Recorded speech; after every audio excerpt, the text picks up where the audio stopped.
Hi hello welcome to icon future makers.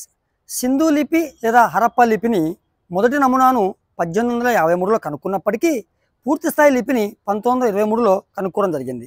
అయితే ఈ సింధు లిపిని చాలామంది ద్రవిడ భాషతోనూ, మరికొంతమంది సంస్కృత భాషతోనూ, మరికొంతమంది మూల ద్రవిడ భాషతోనూ, మరికొంతమంది సుమేరియన్ల భాషతో పోల్చడం జరిగింది. కానీ వీరి అభిప్రాయాలు ఏవి కూడా సరికావు. దాదాపు సింధు లిపిని కనుక్కొని 100 సంవత్సరాలు అయినప్పటికీ ఇంతవరకు ఆ లిపి యొక్క అంతరార్థము ఎవరు కనుక్కోలేకపోయారు.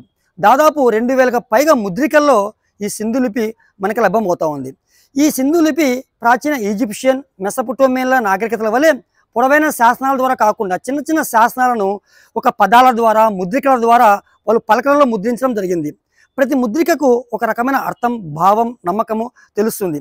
ఈ లిపిని ఇప్పటిదాకా మనం కనుక్కోలేకపోవడం వల్ల హరప్పా ప్రజల యొక్క విశ్వాసాలు, నమ్మకాలు, ఆలోచనలు మనం ఇంతవరకు గ్రహించలేకపోతున్నాము. అందువల్ల సింధు లిపి అనేది ఎంత గూఢంగా అంతరార్థంగా ఉంటుందో ఎవరికి అర్థం కాని పరిస్థితి. అందుకే ఈ మధ్యకాలంలో తమిళనాడు ముఖ్యమంత్రి గారు స్టాలిన్ గారు ఒక విషయం చెప్పడం జరిగింది. ఎవరైతే సింధు లిపిని డీకోడ్ చేస్తారో వాళ్ళకు 8 కోట్ల రూపాయలు బహుమతి కూడా ప్రకటించడం జరిగింది. అందువల్ల అత్యాధునిక సాంకేతిక పరిజ్ఞానాలైన ఆర్టిఫిషియల్ ఇంటెలిజెన్స్, మెషిన్ లెర్నింగ్ సహాయంతో చాలామంది శాస్త్రవేత్తలు సింధు లిపిని డీకోడ్ చేసే ప్రయత్నం చేస్తున్నారు.